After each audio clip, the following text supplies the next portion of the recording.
The first piece was done in Animate, Flash, actually, the other one. Really? And how'd you do yours, in TV Paint? No, I haven't touched TV Paint yet. I'm just learning about it now. You won't be disappointed. Aaron, you tried TV Paint? I've never tried it. No. Can you hear me? Yeah. Oh, cool. They don't want to hear me. So that first clip was, over the garden wall. Is this little thing going to come out of here? Can you guys see that? Okay. I'm So clicking. is it the same over here? I'm clicking. Is that showing up? Okay. Full screen, as Wendy said. So. While you're working on that, I was just going to say the caveats on my clips were Please, go ahead. the first, the Clarence and the Futurama. I couldn't find clips that had the final music and effects. So what you were watching was like the first color. M&E. Yes. Oh, without the mid-out. Yeah. Well, mid-out sound, but it had dialogue. Of My course. students know what MOS means. So Good. you may speak freely for that. Okay. Anyway, I was just getting that out there. Oh, and in the Clarence clip, there was a rough transition between Clarence jumping around, needing to pee, and then the next bit had him making sandwiches for this trip. And I was like, I pitched that gag of him in the toilet, and thing. Everybody loved it. But it's just like Cartoon Network wouldn't refuse to air that. So you're the only ones, as far as I know, who got to see that little bit. Oh, it was amazing. So See, it was like waist up. There was nothing censored here at DePaul. So it was like a fear of what the mind was putting together from hearing the effect and the visual. Well, it's great stuff. I mean, they're all so different too. The tone for Futurama and it's nice to see the Hey Arnold. Anybody see the Jungle movie? Yeah, did anybody get it? Well, it's like our ratings stunk. Maybe after you don't two. have to make everything so goddamn negative, do you? Well, it was negative, Dan. It was. Okay, but is it possible that it might get picked up as a series, possibly? It was always part of the process that we were revamping all the characters. We redesigned them. The palettes were refreshed. I mean, just like the whole look, stem to stern, so we could lead directly into was that sixth season? I forget the season number, but anywho, it would be the sixth season. Yeah. They got cold feet because of the ratings, but simultaneously to that, the head of Nickelodeon decided there was going to be a new. It was like this new marketing push that they were going to put some of their legacy shows on streaming media.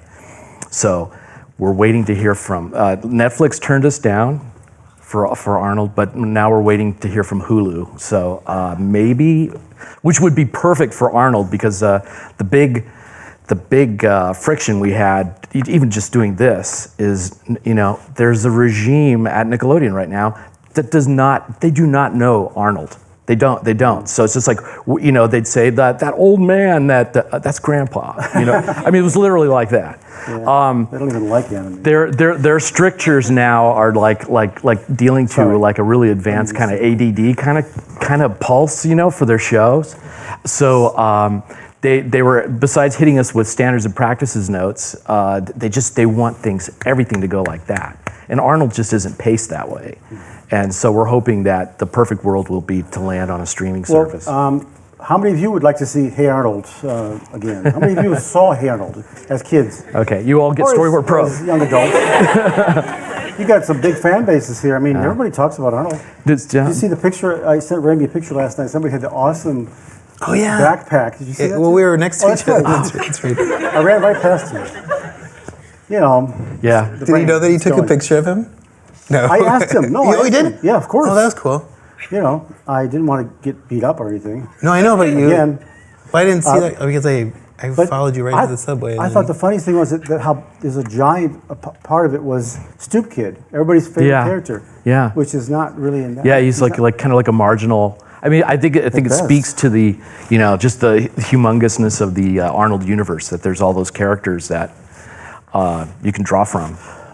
Well, the first clip we saw is from Aaron, and I just want to tell you a little bit about. We already talked about.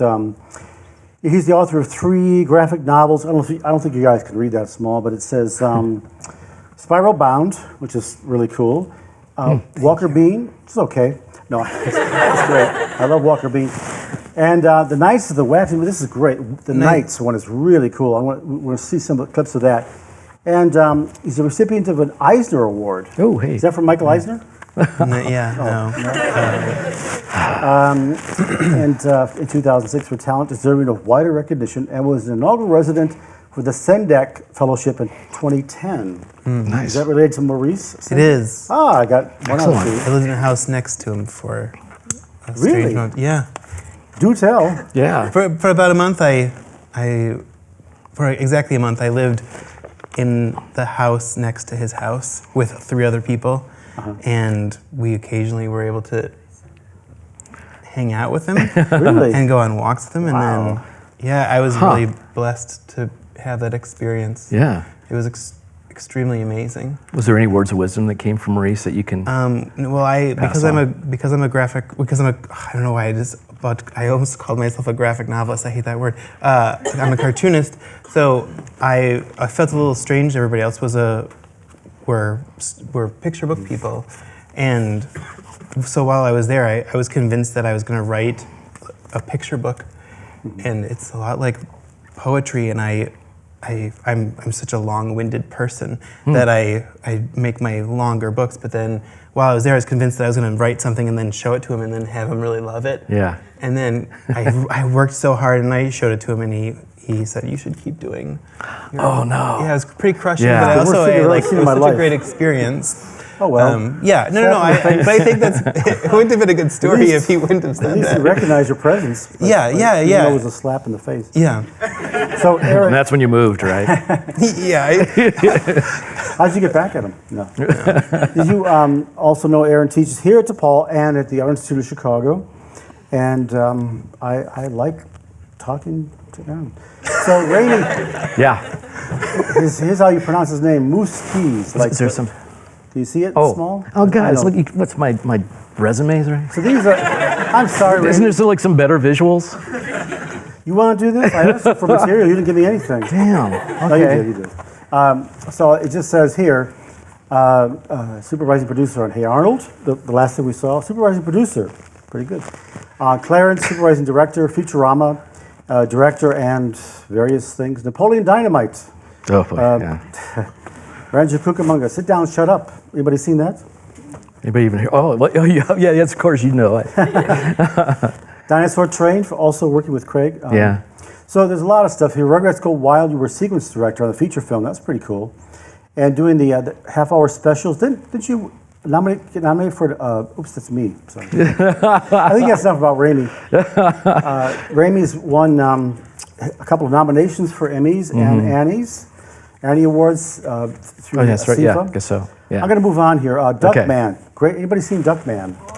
Oh, really? Oh. Or you guys are our You guys have ringers. seen everything.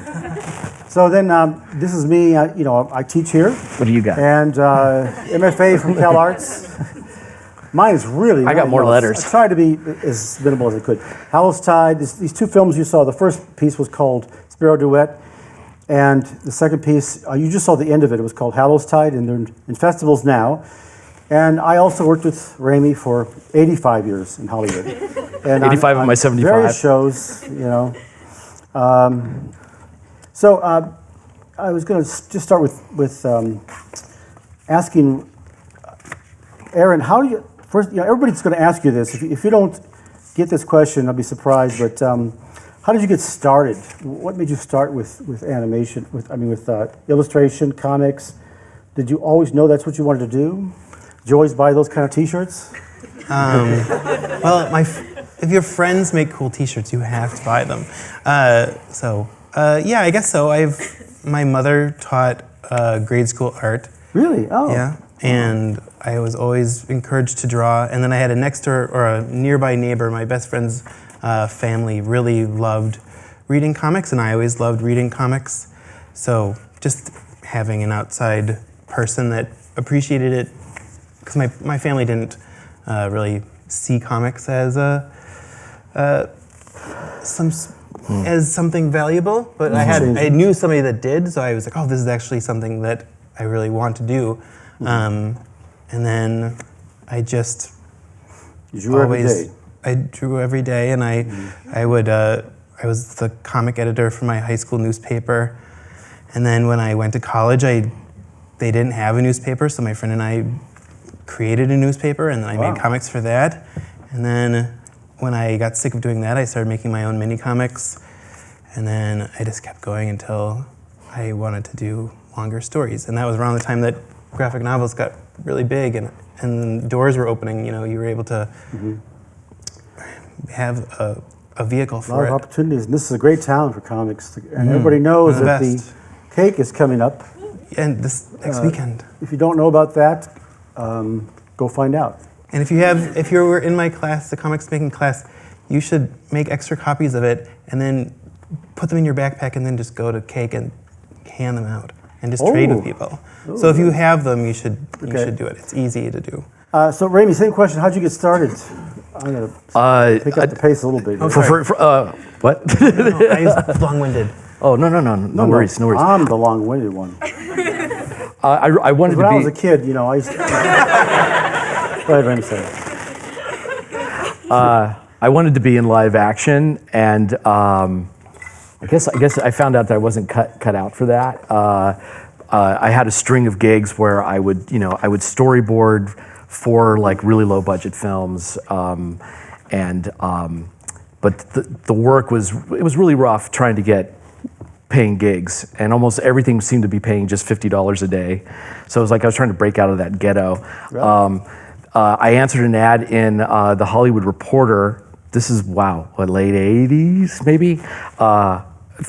They were looking for people to work on The Simpsons. So Simpsons had its first season, and they were like in endless reruns. I don't know if anybody was alive that remembers that, but there was only just a handful of the first season, and they were just like, the reruns were going on for like a full year, and they were desperate to get a second season in the works. So there was literally nobody, that previous generation of animators that worked in like television. It just like really didn't fit that mold of what the Simpsons was. So it was like Capital Critters, I remember. See, wasn't that all came later, didn't it? Like after the Simpsons kind of took off, and then all the networks decided they wanted to do their own episodes. But anyway. But yeah, like Hanna-Barbera was still doing stuff. Filmation was just about under. But yeah, it was things were changing. Brad Bird had Family Dog, but short-lived. Yeah, and that was actually that was pretty key. Yeah? That was pretty key. I got to work with Brad Bird in the first season that I worked on The Simpsons, and he sort of connected. He made that link for me between, I'm doing animation, so I'm starting with a head or a medium shot, and then I'll put a horizon line in the back because that's the background. And he just said, it's like, let's think of it as a space and make shots like it's cinema. And it was just sort of like, of course, it's just that was the light that went off. So I really credit him for being our what was his title? He had something like visual consultant or something for The Simpsons. It was great. I remember I tell my students this, that he would take a big red Sharpie. He would have that in one hand, and in the other hand he had a Del Taco, and he would be like in the kitchen correcting Yeah. And it was like he was so fast. Amazing. All these meetings took place in this kitchen that was on the third floor of the Klasky Chupo building. And the kitchen table was fairly big for maybe about 8 people, and he'd literally climb on top of this table because he'd spread out all your boards, and he'd have his magic marker, and he was just like. And he used to park in my parking spot. I had to go move his car. Yeah. Anyway, I also worked at that same time, and worked from there we went on to Rugrats. Because a lot of the crew went to another studio to continue on to Simpsons after 3 seasons at Klasky Chupo. And you and I and a few others stayed in Rugrats. You did awesome boards, give it the whole look. It was initially so crushing. It's sort of like it was so hard to get that job. Well, I shouldn't say that, but it was like once I got the job, I realized, drawing storyboards for live action is way different than drawing boards for animation, and just learning that, and then just the buzz around The Simpsons at that time, that was like the most popular thing in culture then. So when they packed up and left the studio, me being a green artist that was pretty naive, I had signed like an agreement that said that I was not going to follow the show, and that was made.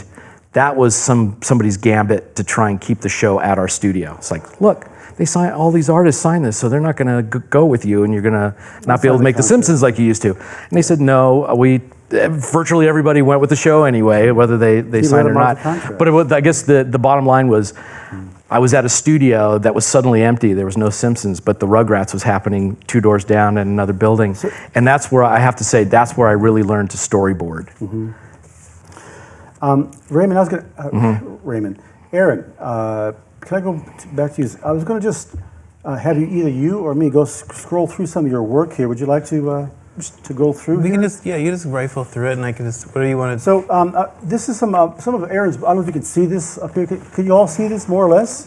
Okay.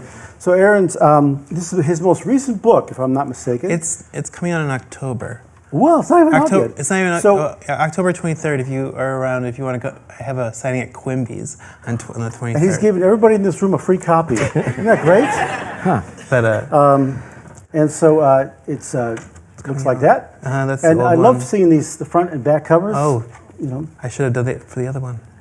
Anyway. No, it's okay. Well, So we're that's not the here to old one. judge. That's the one that came out too long ago. How much does this cost? I don't know. But you get 90% of the residuals for this, don't you? No. Okay. I know. I love this. Yeah, that's the French one. You haven't seen this. Let's Top Secret. I love these. Look at the animation. Can you see that, Raymie? Mm-hmm. It's kind of got like an asterisk. Yeah. No. And so random book covers. Yeah. So this is for 826 Chicago, which is, if I could tell long stories, this is kind of how I got to go. We only got 10 minutes left. To the really? Yeah. Oh, to the Well, to the thanks fellowship. to Scott Roberts. Just from doing volunteer work. Like I volunteered to do this book with my friend Laura Park. It was written by a bunch of children, and then I volunteered at 826 here, and that's how I met Dave Eggers, who I just illustrated a book for. But Dave Eggers was the one who nominated me to go to the Sendak Fellowship. Anyway, so it's kind of just being present and Great. Yeah. And I love this. This is the first thing I've seen where it was like the process. So here's like a rough drawing on the left. I don't know if you can see that. It's good for me. This is how I learned so much, was watching people work out from like rough sketches. How rough do you get? What's the most important thing? And I want to kind of ask you guys about that separately. It's so rich. You make it look so easy sometimes. Like just the things you emphasize here. So. Something like this, what was the first thing you might have done on something like this? Maybe the silhouette shape up there in the top, perhaps? Yeah, I sort of stole it from a Mickey Mouse, an old Mickey Mouse comic. Good. There was a blot that was chasing after Mickey, and I was like, oh, I really like the huge shadow. So Sorry, I'm going to move on here. Yeah. These are old, too. They're kind of old. I'm sorry. This is from the new book, the Eggers book that I This looks great. Just the tactileness to it too. I love it. But look the way he emphasizes. There's such a great sense of cinematic depth to this one. I'm not going to dwell on these too long. I just love your compositions. So there's some details in here. Some of them got left out, but yeah, these were just roughs. These were me sending images to him, saying, "Is this what you want? Is this what you want?" So this is the finished one.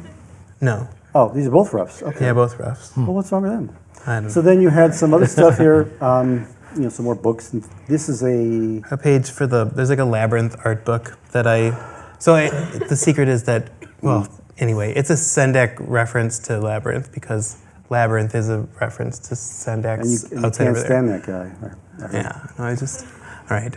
I'm just going to scroll through. Okay. I love this Kitty Kong. Oh, yeah, that was Nickelodeon. That was a Nickelodeon comic book cover. For the Inside Nickelodeon magazine, they had the comic book, and anyway, I did one of the covers. This is the inside. I love this. I mean, just the way you well, I don't want you talk if you want. Oh, I don't know. Let's just go through these because I'm going to get to Raymie and Amy. And this Adventure Time comics. This Adventure Time comic was the reason that I was even contacted about doing Over the Garden Wall. So by doing my comics, I did Adventure Time comics, and then they're like, "Oh, would you want to do this?" Well, this is a rare glimpse at a process shot here. So we see a nice ink drawing here on the left. And look at this retro stuff here. He's got a light box and a burnisher, it looks like, eh? And markers. It's a water brush. I've talked to my students about this before. Just like the idea of trapping. Anyway, keeping color on a separate layer so your lines are sharp. Yeah, right? That's what you get. And here's the final product. So pretty cool. Yeah, thanks. That's old stuff. It just goes on and on. I love this one too. That was one of my first published comics. That's great. That's great. So I'm going to go real fast here. Okay, so here's some stuff from rough storyboards. So what you just saw there. Yeah, pencils and it's pencil, ink, whatever. I had never done.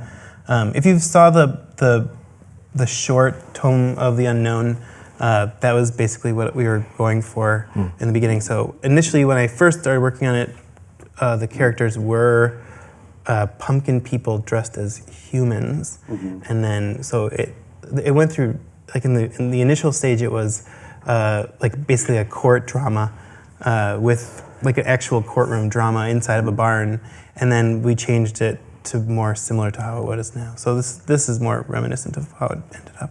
But it's just great to see the composition. You know how you block these things out, incorporate camera moves, sketches and so forth. Sorry, I was going to ask a question. Was it your choice to do it hand drawn, or did you not have access Nobody to Storyboard told me to Pro? do anything else. I didn't know. Nobody told me what to do. Because that's pretty recent. That's a pretty recent. I just scanned in my drawing. I mean, I just Photoshop. And then, but then they were the ones who told me that post-it notes, like, draw. If you didn't like it, you post a note on top of it. If you didn't like it, you post a note on top of it, and you just kept layering the post-it notes until you liked how it got. That was something that didn't. It was in my original board with the courtroom drama that didn't get in to Over the Garden Wall. Do you mind? I'm going to jump over to Raymie's. Yeah, we're running out of time. Yes. Oh yes, of course. Can we? Let's see, Raymie. So, what can we? Raymie, what would you like to look at in the amount of time we have left? Well, I Can we chose. get some more time back from Scott's? I'm really pissed off. I chose the Futurama clip because you had the access to the PDF of the storyboard. So here's that. Wait, is that it? No. Is that right? I don't know.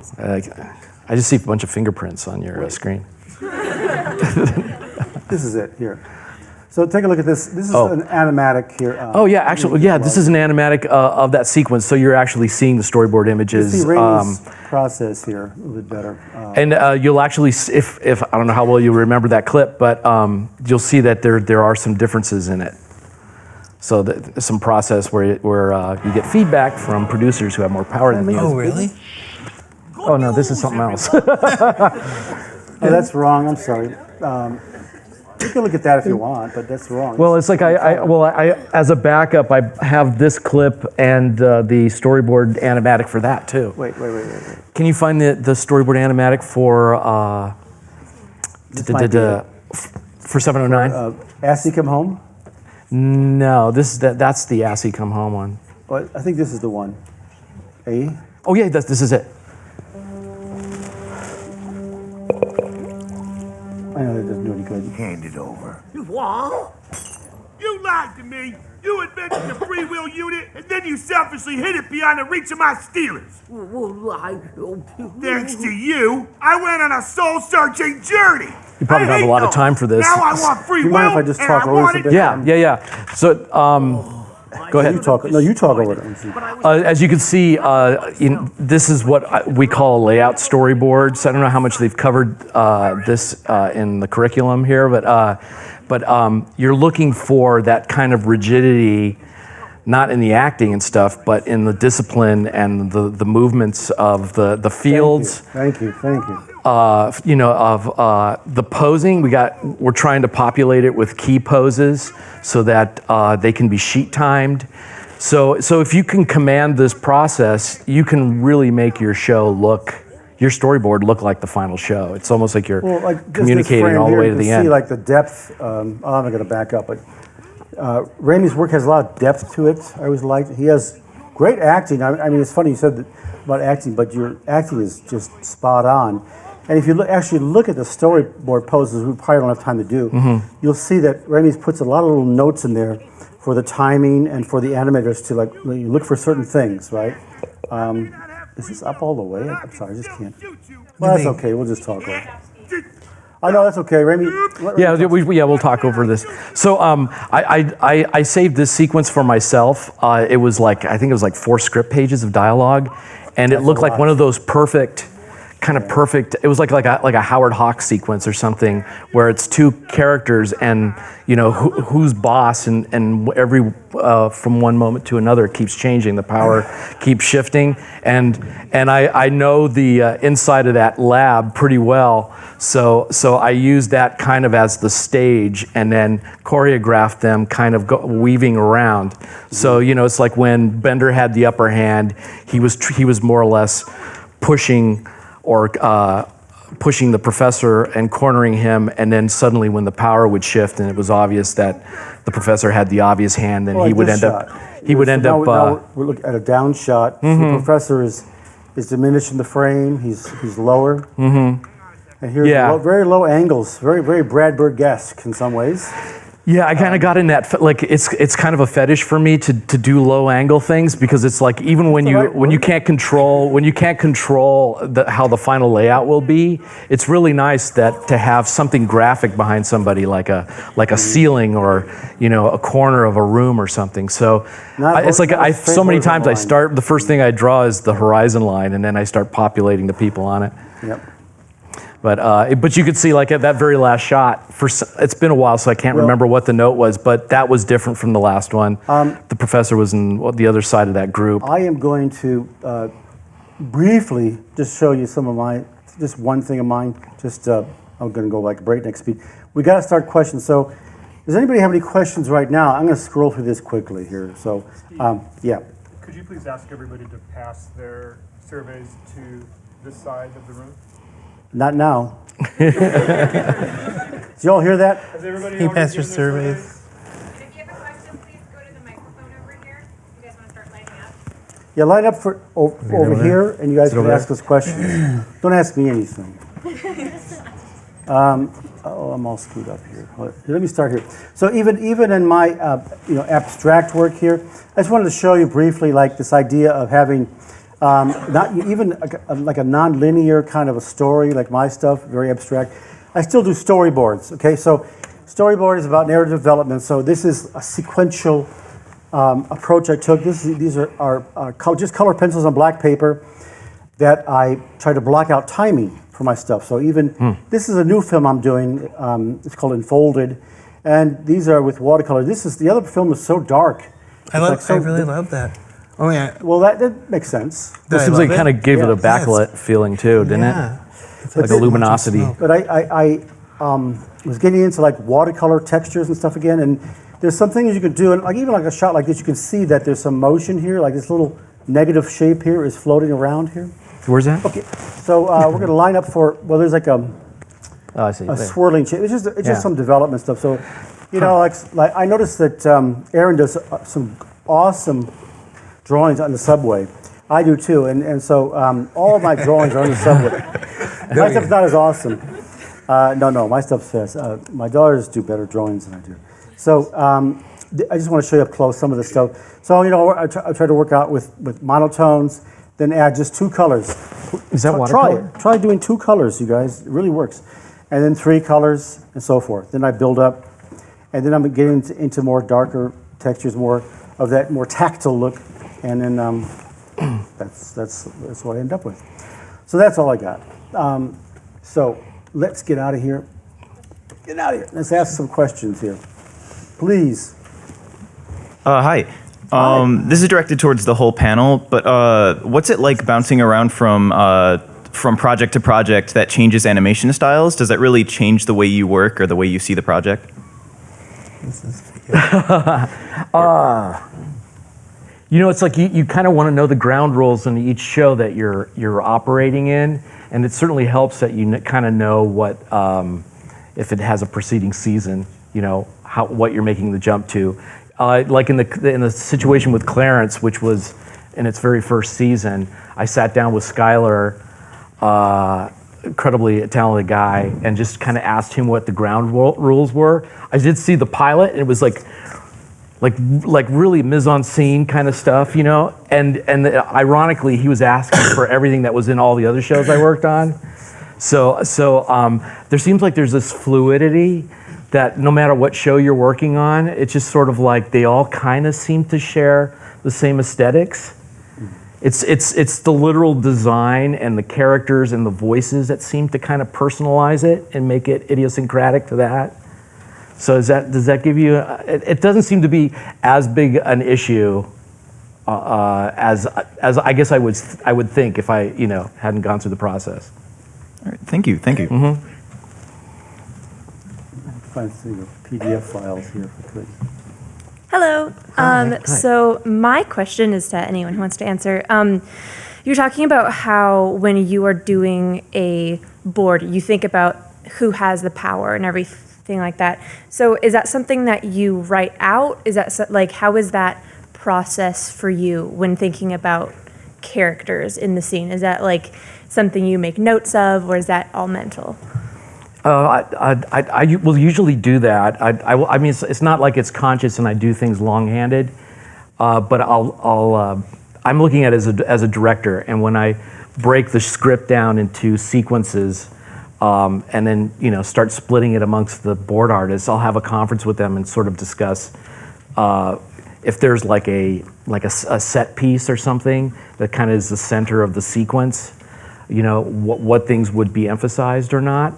So apart from that, the basic rule is always kind of like there's truth in character.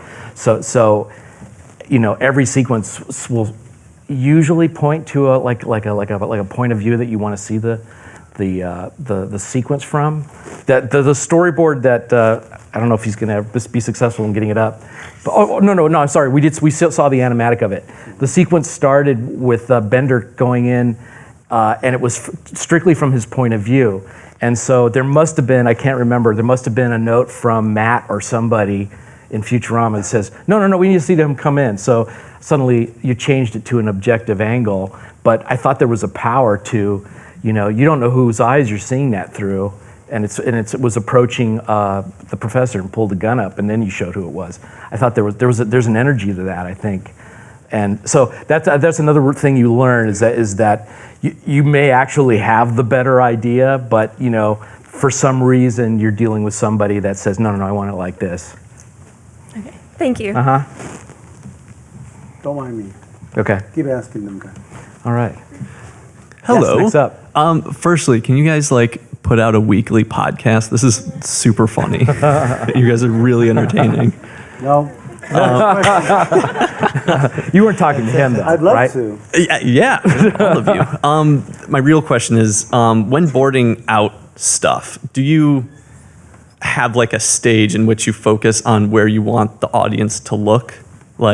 Obviously, with still images, a composition is important, but with moving images, that composition changes, and you can have an audience look at one direction, then make them look another way. I'm wondering if you kind of use that in relation to the energy of the scene, or. I find that that especially when you're dealing with in TV time, where everything has to be kind of you can only put so much in a half hour, or in an act, or in a sequence, and stuff. I have almost every shot kind of is like a sentence. It's it's passing a discrete part of information. This is where it takes place. This guy's got a gun. This person's the victim. It's sort of so almost every shot will have some sort of immediate subject and action to it. So that kind of dictates your composition right there. And then from there it's literally it's film language. It's just sort of not crossing the line, and having broad enough angle changes that they cut together and they don't seem jumpy. Does that help? Yeah. Okay. Yeah. Thank you. Typical little Raymie drawing here. Thumb up onto FWK1. Is it up on the thing? What does that say? I don't know. But it's just it Oh. always helped me. Yeah. So there's lots of little notes that I'll put in there, or panels that have, and Storyboard Pro makes this wonderful. There's the more commercial for Storyboard Pro. It's that you literally can put in a new layer and change that, that thumb angle or that, that trigger or whatever. It's a nice upshot here, Raymie, coming through the cabinet here.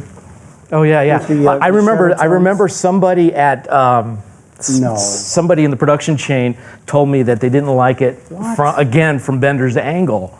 Because I think this violates the whole sequence. Is that suddenly you have this surreal perspective from a pen or something in a drawer. I mean, it's like that has no place in the sequence as far as I'm concerned. But I remember an executive asking for some moment or something, and I felt like that was the only way I could insert it, give them their moment without like kind of unraveling the whole sequence and having to restage.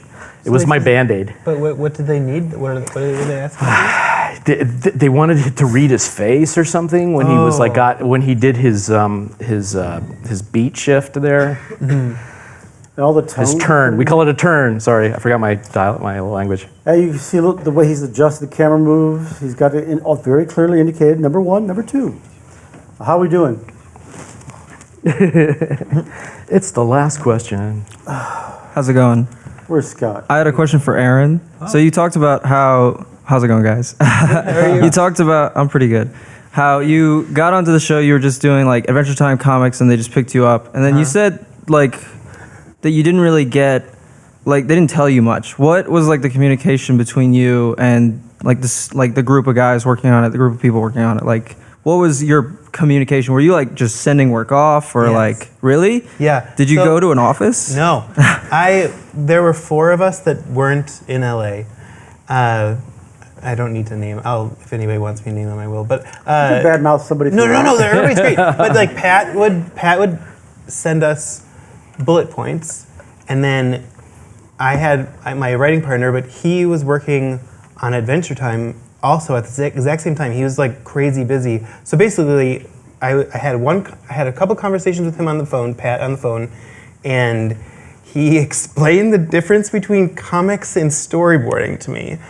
Like that's how I learned. He was like, so like a car in comics hits a wall in one panel, but in an animation you need, here it comes, set it up. Here it like it's about to hit, and then so there's every motion is extra, and also I can't like move my camera around as freely as I want, like in comics, because like there's no other medium like comics. You could just like willy-nilly like point your camera at everything. You can have infinite settings.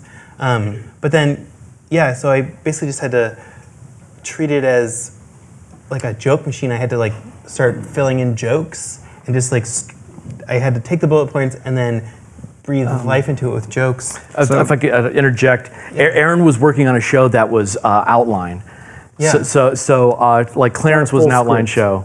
Yeah, and usually your primetime shows like Futurama and what else did I show? I forgot. Arnold. Simpsons, Family Guy, they're all script driven. Yeah. So it's like you're asking your storyboard artist to do a lot more when you just have an outline. You have your bullet points, but you have to make it come alive. And usually they ask you to suggest your own dialogue, and then they'll record the dialogue afterwards. Yeah. Usually looking at the storyboard in the voice booth, and then it's up backwards on prime time. They usually will give you what they call a radio show, and it'll have the performances. And they'll time that dang thing to a fairly well. There's like in the Futurama, there was that sting, the musical sting, that brang. Yeah. It's just like that was something that the producers like to throw in. Yeah, David X would do that a lot. So if you don't like a line in Futurama, you could just cut it out, right? If you're the director. Yeah, you better have a good reason for it. You can't cut out one letter. Yeah. But I was going to point out one thing here. Like, look at the depth on this. You see how Bender is asymmetrical, but this classic composition, this triangular composition, you see how low the horizon line is, like the vanishing point's way down off screen here someplace. But look how much you create this sense of depth here.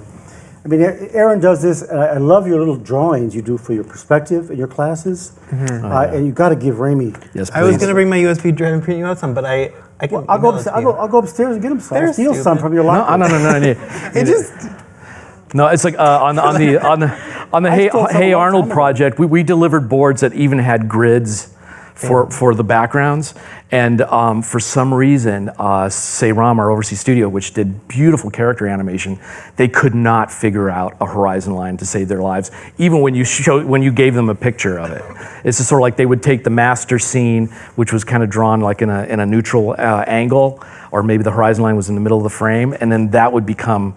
They would just make that the layout. It seems so natural, just because everything is, when you were talking about like character point of view, like it would be a natural way of figuring out where your horizon line is. Yeah. Yes.